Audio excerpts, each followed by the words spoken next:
ne y'a fɔ n ka candidature déclaration kɔnɔ n ko anw bɛ fɛn kelen de ɲini jamana kɔnɔ o ye ka danaya lasegin jamana kɔnɔ ka danaya lasegin jamana kɔnɔdenw yɛrɛ ka da u yɛrɛ la fɔlɔ filanan jamana kɔnɔdenw ka da u ka jamana la sabanan jamana kɔnɔdenw ka da u ka jamana ɲɛmaaw la tant que o ma sabati foyi tɛ se ka ɲɛnabɔ jamana kɔnɔ bon n'an bɛ fɛ ka danaya sabati fɛnɛ fo an ka baara kɛ ni hakilina kumaba 4 ye an y'o fɔ an ka kuma kɔnɔ o hakilina ninnu o bɛ boli Mali secteur bɛɛ kan i bɛ défense kɔnɔ o hakilina 4 bɛ boli i bɛ éducation ta o hakilina 4 bɛ boli i bɛ culture ta o hakilina 4 bɛ boli o hakilina 4 ye n y'o de walanwalan n ka déclaration de candidature kɔnɔ hakilina fɔlɔ ye mun ye o ye ɲɛmaa yɔrɔ ninnu an kana ni maa kuraw ye hakilina kura fɛɛrɛ kuraw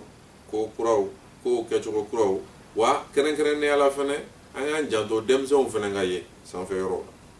an b'a fɔ ko ɲɛma bɛɛ ka kɛ denmisɛn ye dɛ mais jamana min 80% tɛ san 30 bɔ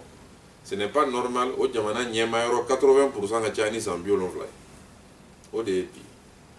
Mali n'i ye an ka institution n'o ye an ka fanga sunbaw ye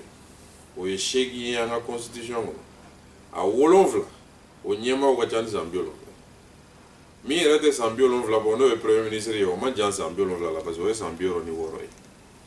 bon jamana kɔnɔden fanba ye tɛ 30 bɔ ɲɛmaaw fanba ka ca ni 70 ye o bɛ se ka ɲɔgɔn ye cogoya di hali u ka ko faamuyali kɛcogo tɛ kelen ye bon mɔgɔ min ka ko faamuyali kɛcogo tɛ kelen ye olu tɛ se ka taa ni ɲɔgɔn ye quoi donc n'an ko ka ɲɛmaa yɔrɔ ninnu ka na ni denmisɛnw ye mɔgɔw b'a kɛ cogoya dɔ la komi an tɛ maakɔrɔw fɛ an bɛ denmisɛnw de fɛ o tɛ dɛ anw bɛ fɛ jamana ɲɛmaa yɔrɔ la maaw ka ye jamana kɔnɔdenw b'u yɛrɛ ye maa minnu na o de ye hakilina fɔlɔ ye an bɛ fɛ ka baara kɛ ni min ye maakɔrɔw ka na ɲɛmaa yɔrɔw la dɔw bɛ jamana kɔnɔ dɔw bɛ bɔ jamana kɔ kan parce que diaspora caman bɛ Mali kɔ kan minnu bɛ se ka ko kɛ Mali kɔnɔ an ka chance d'u ma an ka baara kɛ ni o ye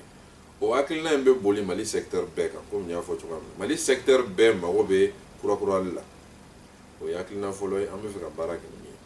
hakilina filanan ye min ye o ye yuruguyurugu kɛlɛli ye n'o ye corruption mais ni anw ko yuruguyurugu kɛlɛli dɔrɔn an b'a fɔ n ko disibaw ka yuruguyurugu kɛlɛli sanfɛmɔgɔw ka yuruguyurugu kɛlɛli parce que yuruguyurugu ye fila ye dɛ politique bɛ 200 minɛ mɔgɔ la circulation na peut-être mɔgɔw ɲɛ b'o la fonctionnaire bɛ miliyari 3 détourné mɔgɔw ɲɛ t'o la o fila ni ɲɔgɔn cɛ aw bɛɛ b'a dɔn min ka jugu ni min ma jugu donc minnu bɛ Mali waribaw dalenba an ka kɛ cogoya bɛɛ la olu ka kɛlɛ u ka ɲangi fo k'u ɲangi cogo yira jamana kɔnɔdenw na o ye hakilina ye an bɛ fɛ ka baara kɛ ni min ye maa bɛ fɔ ko ka yuruguyurugu kɛlɛ jamana in kɔnɔ depuis indépendance ta mais ni dɔ tɛ ka fara kan Mali la ni dɔ bɛ ka bɔ a la parce que halisa an m'an ɲɛsin a jubaju ma o yuruguyurugu bɛ ka na ni tiɲɛni min ye jamana kɔnɔ o ka jugu hali ni nord kɛlɛ ye parce que an ka secteur bɛɛ tiɲɛnen don k'a daminɛ kɛ corruption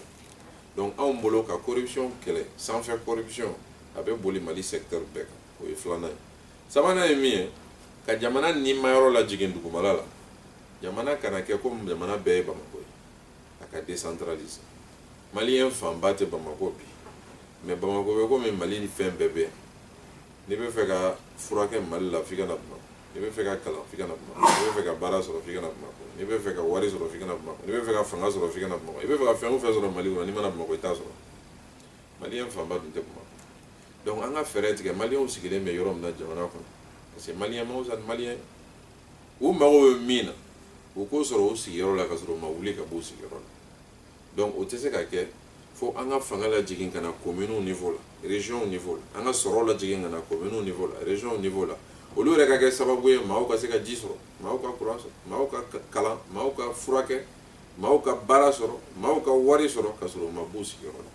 o fana bɛ boli Mali secteur bɛɛ kan i mana éducation ta a bɛ appliquer i mana santé ta a bɛ appliquer an ka baara kɛ n'o ye naaninan ye min ye n'o ye hakilina kumaba 4 an bɛ fɛ ka baara kɛ ni min ye o ye jamana kɔnɔden fantan dɛsɛbaatɔ minnu ka ca ni bɛɛ ye ka fɛɛrɛ ɲini ka dɔ fara olu ka sɔrɔ kan ou bien ka dɔ b'u ka degun na n'i ye Maliyɛn ta k'a lajɛ bi cikɛla baganmara la minnu bɛ mɔni kɛ minnu bɛ bololabaara kɛ minnu bɛ jagomisɛnninw kɛ jagomisɛnnin minnu u ka manaku tɛ 1000 bɔ parce que commerçants na o de ka ca ni jagokɛla minnu ka manaku ka ca ni 1000 ye minnu bɛ sigi an ka suguw kɔnɔna la minnu b'a fɛnw kɛ foirew kɛ dɔgɔw jɔ hali minnu bɛ sara kalo la saraba mun bɛ sara kalo la n'u ka sara tɛ 5000 bɔ o de ka ca ni min ta ka ca ni 5000 ye bi Mali kɔnɔ donc olu de ye jamana kɔnɔdenw fanba ye ni an ma fɛɛrɛ tigɛ ka dɔ fara olu ka sɔrɔ ou bien ka dɔ bɔ olu ka degun na jamana in tɛ avancer cogoya si an ɲɛ bɛ terrorisme waralen na an ɲɛ bɛ banditisme waralen na an ɲɛ bɛ bingani walew waralen na an ɲɛ bɛ denmisɛnw na denmisɛnw caman bɛ PMI da la u bɛ so bon na don o don dɔwɛrɛ tɛ dɛ fantan de ka ca jamana kɔnɔ donc il faut que an ka fɛɛrɛ tigɛ an ka ɲini ka dɔ fara olu ka sɔrɔ kan fantanw ka sɔrɔ kan an ka dɔ b'u ka degun na pour que jamana kɔnɔden fanba k'u yɛrɛ ye jamana kɔnɔdenya la olu caman bɛ yen u bɛ bange ka kɔrɔbaya ka balo ka fatu ka sɔrɔ jamana ka ɲɛti foyi ma s'u ma bon o jamana sugu a tɛ se ka avancer donc anw bolo nin hakilina naani jamana kan ka mara ni nin hakilina naani nin tɛ projet ye fɔlɔ dɛ nin ye d'abord état d'esprit jamana ɲɛmaa o ɲɛmaa ministre directeur conseiller u ka mara kɛ ni nin hakilina naani ye fan bɛɛ fɛ n'o de kɛra condition bɛ créer pour que an kana ni changement lakika ye changement an b'a fɔ min ma changement systémique an kana n'o ye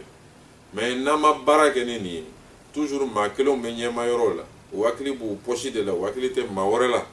u bɛ ka baara kɛ ka ko bɛɛ concentrer Bamako yan olu bɛ balo Bamako yan u kunkolo bɛ Europe ou bien Amérique u ka mago tɛ jamana kɔnɔden tɔw la jamana in tɛ taa yɔrɔ si